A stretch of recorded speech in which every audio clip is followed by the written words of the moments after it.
आशा करता हूँ कि बहुत बहुत अच्छे होंगे और आज का आपका एग्ज़ाम भी बहुत अच्छे से बीता होगा। जैसे कि आपको पता है कि यूपी टेट का जो है आज का एग्ज़ाम 2 जुलाई का फर्स्ट शिफ्ट का पेपर समाप्त हो चुका है और इसमें जिस तरीके के जौन-जौन से प्रश्न पूछे गए हैं, हम उन सारे प्रश्नों के राइट उत्तर यहाँ पे देने वाले हैं। तो आप जो भी मेरे दोस्त इस एग्ज़ाम को दे के आए हैं तो बिल्कुल इस क्लास को अंत तक देखिएगा, क्योंकि यहाँ पे जो है आप लोगों के जितने भी प्रश्न पूछे गए हैं पूरे के पूरे प्रश्नों को कराऊंगा, ठीक है। तो सभी लोगों से रिक्वेस्ट रहेगा कि जितने भी मेरे दोस्त हैं पूरा का पूरा 1 से लेकर और 150 तक के क्वेश्चनों को मिला लो कि आपने कितने क्वेश्चन सही किए हुए हैं। और आप लोगों का जिनका भी ये पेपर अभी बाकी है तो बिल्कुल आप लोगों को आइडिया लग जाएगा कि किस तरीके के प्रश्न आप लोग के एग्जाम हॉल में पूछे जा रहे हैं। जिनका भी पेपर कल है 3 जुलाई 4 जुलाई, तो बिल्कुल आपके लिए सुनहरा मौका है कि कौन कौन से टॉपिक के प्रश्न आज पूछे गए हैं और किस लेवल के प्रश्न पूछे गए हैं ये आप देख लो। मैं बताते चलूंगा किस टॉपिक के प्रश्न हैं, कितने प्रश्न किस टॉपिक से पूछे गए हैं, ताकि आप बेहतर अपना स्कोर कर सके। तो हम फटाफट से यहाँ पे प्रश्नों को देखेंगे और डायरेक्ट उत्तर देखते चलेंगे किसका कौन सा उत्तर है, क्योंकि हम एनालिसिस कर रहे हैं तो कम समय में हमें पूरे के पूरे प्रश्नों को भी करना है। तो आप लोगों से हम रिक्वेस्ट करेंगे कि जितने भी मेरे दोस्त हैं जो आज एग्जाम दे के आए हैं, बिल्कुल आप लोग एक बार क्लास को लाइक जरूर कर देंगे और चैनल को सब्सक्राइब नहीं किए हैं तो चैनल को सब्सक्राइब कर लेंगे। खास करके जिनका भी पेपर अभी बाकी है, जिनका पेपर कल और परसों होने जा रहा है, तो बिल्कुल आपके लिए रामबाण प्रश्नों के साथ हम शाम में 8 PM पे हाजिर होंगे। जिनका पेपर कल और परसों है, जिस तरीके से आज के दोनों शिफ्ट में प्रश्न पूछे जाएंगे पेट के, बिल्कुल हम उसी के आधार पे शाम में 8 PM पे आप लोगों से लाइव जुड़ेंगे इसी चैनल पे। तो चैनल को सब्सक्राइब करके रखोगे तो उस क्लास का नोटिफिकेशन जाएगा और 100% है कि प्रश्न वहीं से आने वाला है। पहला प्रश्न देखिए आज के एग्जाम में पूछा क्या गया था, हम फटाफट से प्रश्नों के राइट उत्तर बताते चलेंगे, आप मिलाते चलिएगा।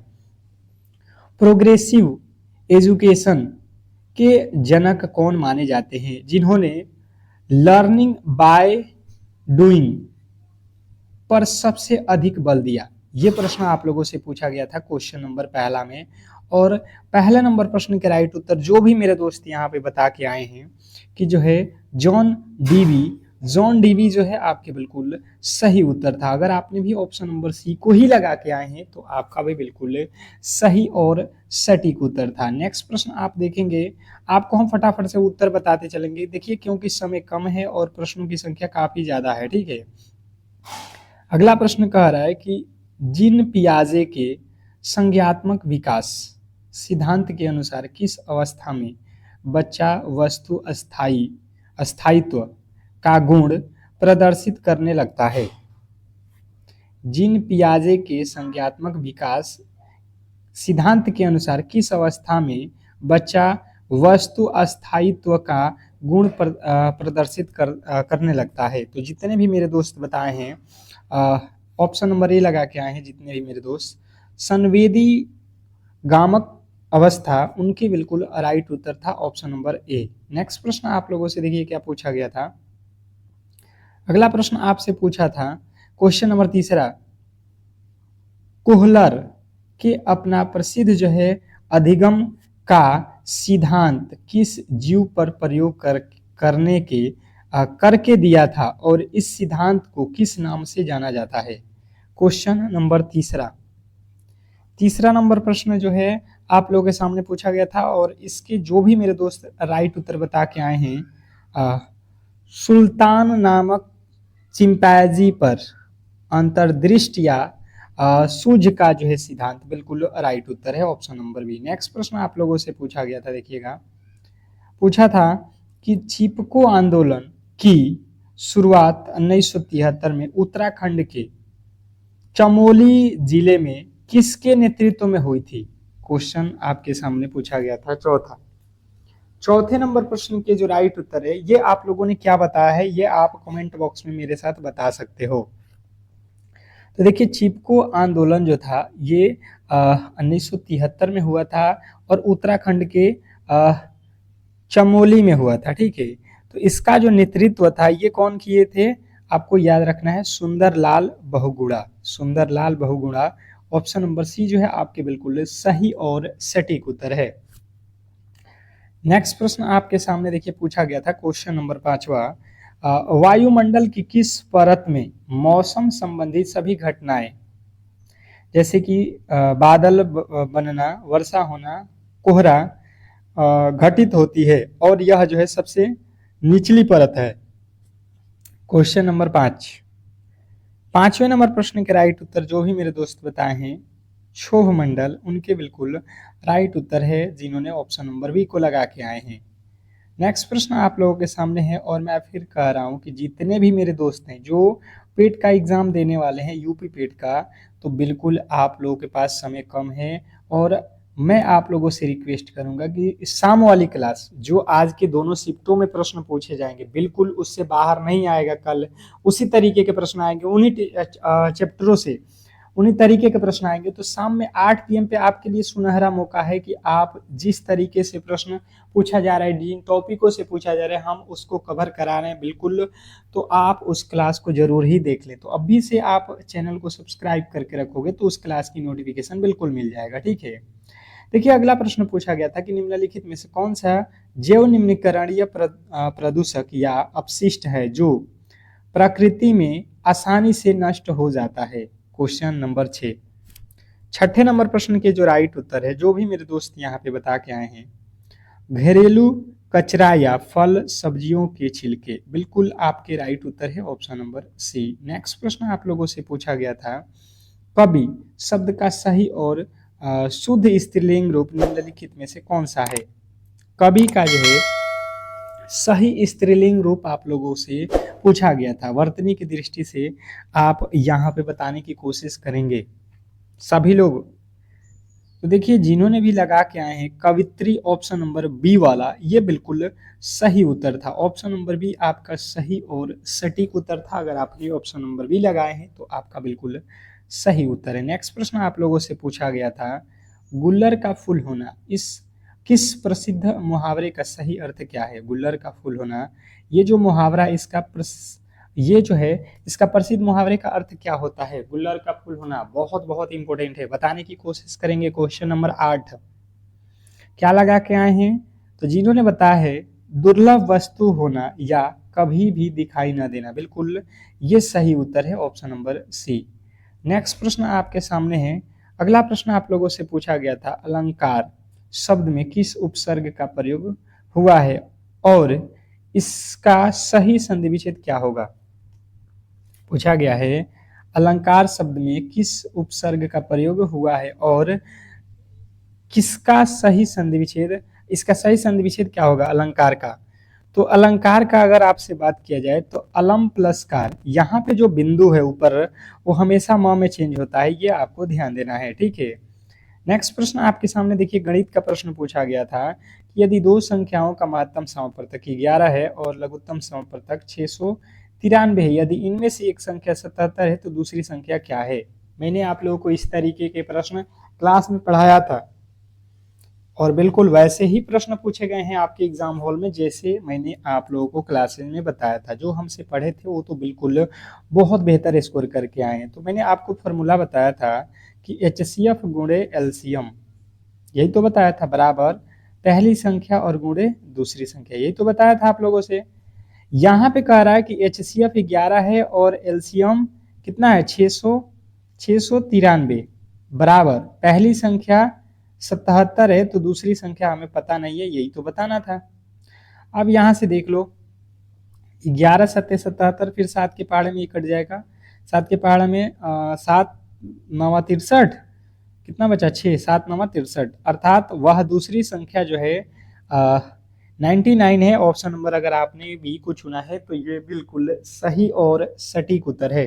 अगर आपने ऑप्शन नंबर बी को चुना था तो आपका सही उत्तर था। नेक्स्ट प्रश्न आप लोगों से पूछा गया था, देखिएगा क्वेश्चन नंबर 11 में पूछा गया था, थर्नाइड के नियम से रिलेटेड प्रश्न था कि एडवर्ड एल थर्नाइड ने अधिगम के मुख्य जो है कितने नियमों का जो है प्रतिपादन किया था, जिनमें प्रभाव का जो है नियम भी शामिल है। क्वेश्चन नंबर 11 में पूछा गया था। 11वें नंबर प्रश्न के जो राइट उत्तर है बताने की कोशिश करेंगे सभी लोग। क्वेश्चन नंबर 11 का जो राइट उत्तर है, जिन्होंने बताया है 3 मुख्य नियम थे। ऑप्शन नंबर अगर आपने ए लगा के आए हैं तो ये बिल्कुल सही और सटीक उत्तर था आपका। नेक्स्ट प्रश्न आप लोगों से पूछा गया था, देखिएगा यहाँ पे बुद्धि का बहुबुद्धि सिद्धांत से रिलेटेड प्रश्न पूछा गया था कि फ्रेम्स ऑफ माइंड पुस्तक में बहुबुद्धि सिद्धांत का जो है प्रतिपादन किसके द्वारा किया गया था, जो यह मानता है कि बुद्धि कोई एक तत्व नहीं बल्कि कई प्रकार की होती हैं। तो जो भी मेरे दोस्त यहाँ पे बताए हैं, हावर्ड गार्डेनर बिल्कुल आपके राइट उत्तर था, ऑप्शन नंबर ए। नेक्स्ट प्रश्न आपके सामने है क्वेश्चन नंबर 13। समावेशी शिक्षा से रिलेटेड प्रश्न था कि समावेशी शिक्षा का मुख्य उद्देश्य निम्नलिखित में से क्या है। समावेशी शिक्षा का मुख्य उद्देश्य निम्नलिखित में से क्या है, आपके राइट उत्तर बताने की कोशिश करेंगे। 13वें के राइट उत्तर क्या होने वाला है, क्या बता के आए हैं आप। तो समावेशी शिक्षा का जो है आप लोगों को याद रखना है क्या होगा, सामान्य और विशिष्ट दोनों बच्चों को एक ही नियमित विद्यालय में बिना किसी भेदभाव के शिक्षा देना बिल्कुल आपका सही उत्तर है। नेक्स्ट प्रश्न आप लोगों के सामने क्वेश्चन नंबर 14 देखिए, पूछा गया था कि सिर पे पैर की ओर होने वाले विकास के क्रम को वैज्ञानिक भाषा में क्या कहा जाता है। मैं फिर कह रहा हूं कि जितने भी मेरे दोस्त हैं जो इस क्लास को लाइक नहीं किए हैं, बिल्कुल लाइक कर लो और चैनल को सब्सक्राइब कर लो। जिनका भी पेपर कल परसों किसी भी दिन होने जा रहा है तो आपके लिए स्पेशल क्लास रामबाण प्रश्नों के साथ हम शाम में 8 PM पे हाजिर हो रहे हैं, जहां पे हम करने वाले हैं जिस तरीके के आज यूपी पेट के एग्जाम में फर्स्ट और सेकेंड शिफ्ट में प्रश्न पूछे जाएंगे, हम उसी के बिल्कुल आधार पे शाम में एक क्लास है 8 PM पे और 100% प्रश्न वहां से आएंगे ही आएंगे, ये आप जान लो। तो बिल्कुल उसको इग्नोर नहीं करना है, आप देख कर ही जाइएगा एग्जाम हॉल में। जिनने बताया है मस्त का धोखमुखी बिल्कुल आपके राइट उत्तर है। नेक्स्ट प्रश्न आपके सामने है, अगला प्रश्न पूछा गया था सृजनात्मकता का सिद्धांत मुख्य रूप से निम्नलिखित में से किस प्रकार के चिंतन से होता है।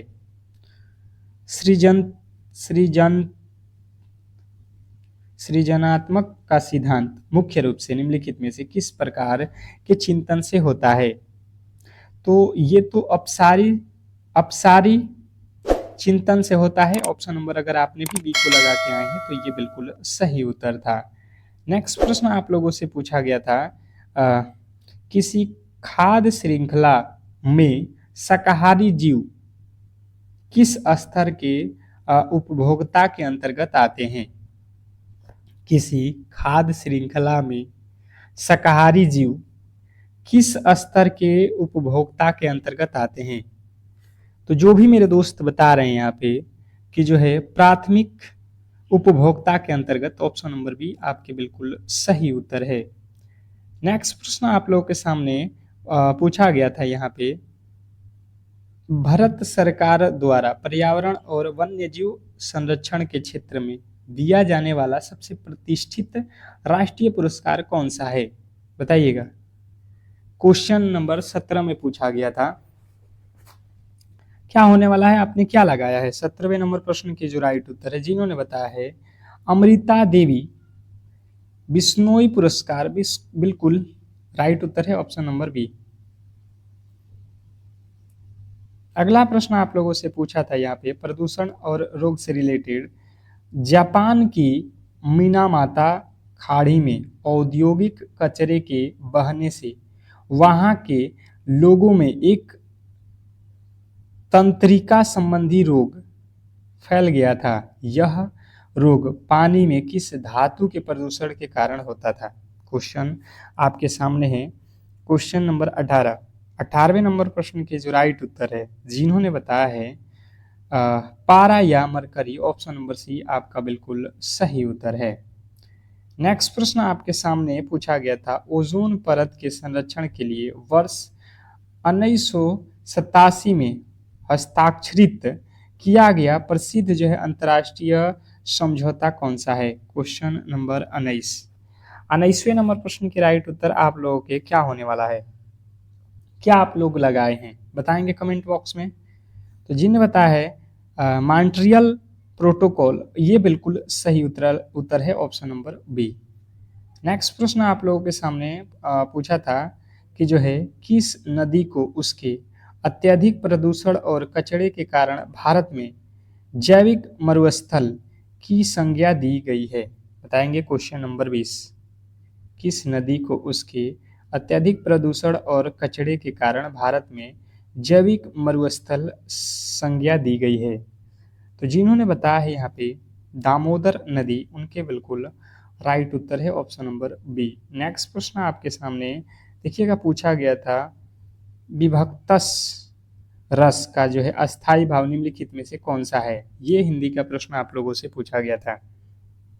हिंदी का प्रश्न है, बताइएगा इसका राइट उत्तर आप लोगों ने क्या लगाया है?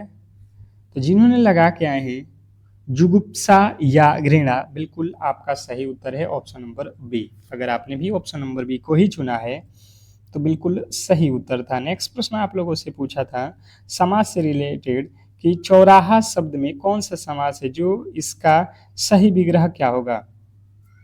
बताइएगा, इस तरीके का प्रश्न था, चौराहा शब्द का सही संधि विच्छेद क्या होने वाला है? ये जो है आपके प्रश्न पूछे गए थे और मुझे लगता है आप आसानी से कर लिए होंगे। चौराहा में पहले 4 लिखा गया है, जब भी संख्या आ जाए तो इसको बोलते हैं द्विगु समास। जब भी किसी संज्ञा में संख्या का बोध हो, शब्द में संज्ञा का बोध हो, उस संख्या का बोध हो, उसे हम लोग द्विगु समास कहते हैं। निम्नलिखित में से कौन सा शब्द तत्सम है, अर्थात संस्कृत के शुद्ध रूप को तत्सम कहा जाता है? संस्कृत के रूप में कौन से शब्द लिखे गए हैं? आंख तो संस्कृत का शब्द नहीं है, कान भी नहीं है, अग्नि है। अग्नि को संस्कृत में अग्नि कहा गया है, तो हिंदी में क्या कहा जाएगा? आग। तो आपको क्लियर ऑप्शन नंबर सी ही लगाना था। मुझे लगता है आप बिल्कुल सही उत्तर के साथ होंगे, ठीक है। नेक्स्ट प्रश्न आपके सामने देखिएगा पूछा गया था, घड़ों पानी पड़ना, इस प्रसिद्ध मुहावरे का सही अर्थ क्या है? घड़ों पानी पड़ना मुहावरे का सही और सटीक अर्थ क्या है? ये प्रश्न आप लोगों से पूछा गया था क्वेश्चन नंबर 24 में। घड़ों पानी पड़ना, जिन्होंने भी बताया है अत्यधिक लज्जित होना, ये बिल्कुल सही और सटीक उत्तर है, जिन्होंने ऑप्शन नंबर बी को चुना है। नेक्स्ट प्रश्न आप लोगों से पूछा गया था, अनाहुत शब्द का सही और शुद्ध विलोम निम्नलिखित में से क्या होगा? ये पूछा गया है क्वेश्चन नंबर 25 में। अनाहुत शब्द का सही और शुद्ध विलोम क्या होने वाला है? Question number 25। 25वें नंबर प्रश्न के जो राइट उत्तर है, जो भी मेरे दोस्त बता रहे हैं कि अनाहुत का आहुत विलोम होता है, जिन्होंने भी लगा के आए हैं ऑप्शन नंबर बी, उनके बिल्कुल सही और सटीक उत्तर था। अगर आपने भी लगाया है तो आपका बिल्कुल राइट उत्तर है। नेक्स्ट प्रश्न आप लोगों से पूछा गया था, देखिए गणित का प्रश्न, आप लोगों से संख्या पद्धति से रिलेटेड एक नंबर सिस्टम से प्रश्न पूछा गया था। यदि किसी संख्या की 1/3 मतलब 1/3 का 1/4 15 के बराबर है, तो उस संख्या का 3/10 भाग क्या होगा? बहुत बहुत इंपॉर्टेंट है। मैं फिर कह रहा हूँ कि जिस तरीके से आज के प्रश्न आप लोगों के एग्जाम हॉल में पूछे गए हैं, बिल्कुल कल भी बिल्कुल ऐसा ही पैटर्न रहने वाला है, और जो जो टॉपिक, जो जो प्रश्न यहाँ से बनने वाले हैं, वो हम आपको बताने वाले हैं शाम में 8 PM पे। तो बिल्कुल आप इस क्लास को लाइक करके चैनल को सब्सक्राइब करके रख लो, ताकि उस क्लास की जो नोटिफिकेशन है आप तक पहुँचती रहे, ठीक है। जितने भी मेरे दोस्त हैं, बिल्कुल एग्जाम देने से पहले उस क्लास को देख लेना। देखिए कोई संख्या हम मान लेते हैं, वह संख्या x है, इसका 1/3 हिस्सा 1/3 कहा जाएगा, फिर इसका 1/4 हिस्सा अगर कर देते हैं तो ये हो जाएगा 15 के बराबर। अर्थात अगर हम यह संख्या निकालने जाएंगे तो 3 चौके 12, 12 में 15 से गुणा करेंगे तो ये हो जाएगा वह संख्या 180। वह संख्या कितना हो गया? 180। अब इसने कहा है उसका 3/10 भाग निकालिए, अर्थात 3/10 यहाँ पे लिख लो, 1 0 से 1 0, 18 तिया 54 जो है आपके बिल्कुल सही उत्तर है। अगर आपने ऑप्शन नंबर सी को चुना है तो बिल्कुल सही और सटीक उत्तर है। नेक्स्ट प्रश्न की ओर चलेंगे, और अगला प्रश्न आप लोगों से पूछा गया था भिन्न आरोही अवरोही क्रम में, ठीक है। ये भिन्न है, इसको हमें जो है देखिए क्या करना है, सबसे छोटी और सबसे बड़ी भिन्न जोड़े वाले को जो है हमें पहचानना है। सबसे बड़े और सबसे छोटे भिन्न को पहचानना है। तो सबसे पहले देखिए लिखा है 2/3, 3/5 और एक संख्या है आपका 5/8। सबसे पहले अगर आपको छोटा बड़ा पहचानना है तो आपको सबसे इजी तरीका होता है कि आप हर वाले अंक का एलसीएम ले लो। 3, 5, 8 का एलसीएम कितना होगा? 3, 5, 8, 120। 120 से सब में गुणा कर दो, यहाँ से 15, 8, 120, तो ये हो जाएगा 15, 15 ही 15 पच्चीस 75। यहाँ पे आप 120 से गुणा करोगे, 5 के पहाड़े में 5 दूना 10, 5 चौका 20, 24 तियाँ 72, ये हो गया। फिर 120 से यहाँ पे गुणा करेंगे तो ये हो जाएगा 3 चौके 12, 40 दूना 80। अब देखो 75 बड़ा है कि 72 बड़ा है कि 80 बड़ा है? आप कहिएगा 80 बड़ा है। यहाँ पे 2/3 सबसे बड़ा है और सबसे छोटा कौन है? 72, अर्थात 3/5 हमसे पूछा गया है सबसे छोटा, तो सबसे छोटा कौन सा हो जाएगा? 2/3 और सबसे बड़ा 3/5, अर्थात ऑप्शन नंबर डी में हमारा देखिएगा 2/3 और 3/5 जो है बिल्कुल हमारा सही उत्तर है। मुझे लगता है गलती आप नहीं किए होंगे। नेक्स्ट प्रश्न आप लोगों से पूछा गया था, प्रतिशत चैप्टर से रिलेटेड प्रश्न पूछा गया था कि यदि ए की आय बी की आय से 25% अधिक है तो बी की आय ए की आय से कितने प्रतिशत कम है? ये हम लोगों से पूछा गया था क्वेश्चन नंबर 28 में। बताइएगा इसके राइट उत्तर आपने क्या लगाया है? क्वेश्चन नंबर 28 के राइट उत्तर आपने क्या बताया है? देखिए सिंपल था, अगर आप ध्यानपूर्वक देखेंगे तो आसानी से आप इस प्रश्न को कर लेंगे। एक है ए और एक है बी, दो लोग हैं। इसने कहा है कि ए की आय जो है बी से 25% अधिक है, बी जितना भी है उससे 25% अधिक ए है, हमने कर दिया अधिक। तो बी की आय ए की आय से कितना अधिक है? ए की आय यहाँ से देख लो, बी की आय से कितना अधिक है? 25 अधिक है। बी की आय ए की आय से कितना कम है? कम कितना है? कम न होगा जी, ए का आय 125 है और बी का आय 100 है, तो कितना कम हुआ? 25 कम हुआ। पर इसने कहा परसेंटेज में बताओ, तो कितने से तुलना करोगे? ए से तुलना करोगे। ए से कितना कम है? तो ए से हमें निकालना पड़ेगा गुणे 100। 25 पचे 125, 25 चौके 100, 20% कम है। अगर आपने ऑप्शन नंबर बी को ही लगा के आए हैं तो ये बिल्कुल सही और सटीक उत्तर है। नेक्स्ट प्रश्न आप लोगों से पूछा गया था यहाँ पे कि जो है एक वस्तु को 550 में 450 में बेचने पर एक व्यक्ति को 10% की हानि होती है, वह इसे किस मूल्य पर बेचे कि उसे 10% का लाभ प्राप्त हो? ये देखिएगा लाभ और हानि से रिलेटेड प्रश्न आप लोगों से पूछा गया था और मैंने क्लास में आप लोगों को बताया था, बिल्कुल उसी पैटर्न से प्रश्न को पूछा है। बहुत सिंपल तरीके से आप कर सकते थे। कोई वस्तु 450 में बेच दिया गया है तो व्यक्ति को 10% का हानि हो चुका है, ठीक है। तो देखिए अगर आप देखोगे तो 100 रुपया का हम खरीदे होंगे और बेचे होंगे 90 में, तभी तो जाके 10 का हानि हुआ। अब उसने कहा 20% का लाभ पर बेचना है आपको, तो 100 वाली चीज कितना में बेचना पड़ेगा? 120 में।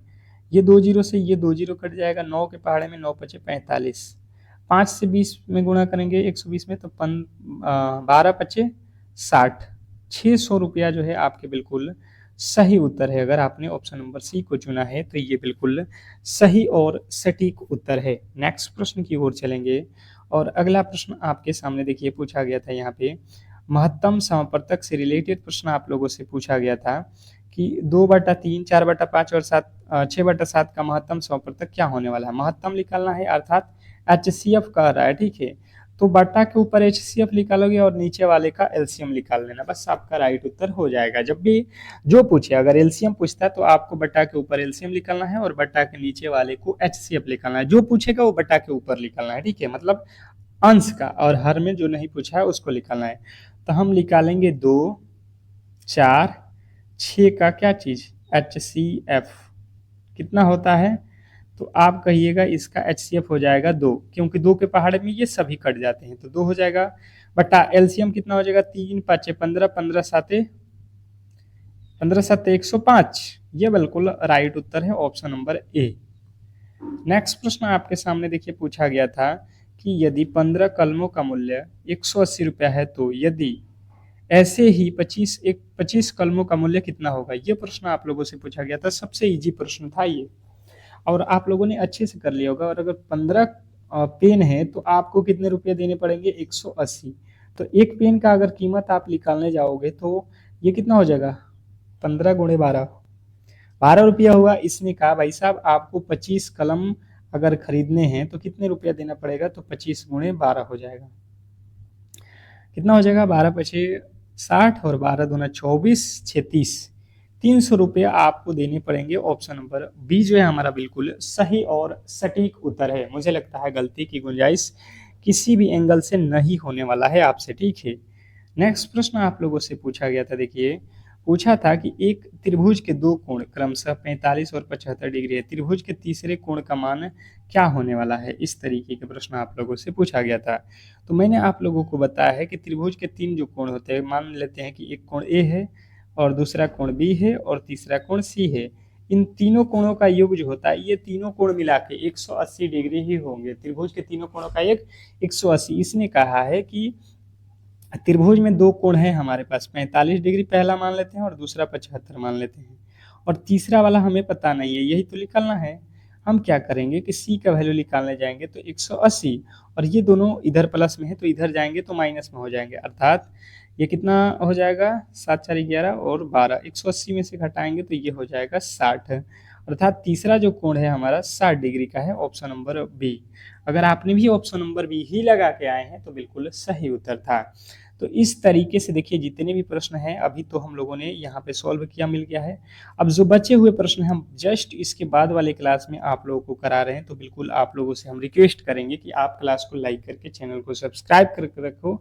हर एक प्रश्न कराने वाले हैं यहाँ पे, और जिनका पेपर अभी बाकी है मैं फिर कह रहा हूँ कि आप किसी भी हालत में शाम के 8 PM वाला क्लास आप कर लेना। 100% प्रश्न वहीं से आएगा, क्योंकि जिस तरीके के आज प्रश्न पूछे गए हैं हम उन्हीं टॉपिकों को पढ़ेंगे, हम उन टॉपिकों के हर एक प्रश्न को पढ़ लेंगे जहां से प्रश्न आज के पूछे गए हैं, तो आपको कहीं पर भी दिक्कत नहीं होने वाला है कल के एग्जाम में। तो मिलते हैं शाम में 8 PM पे, तब तक के लिए धन्यवाद।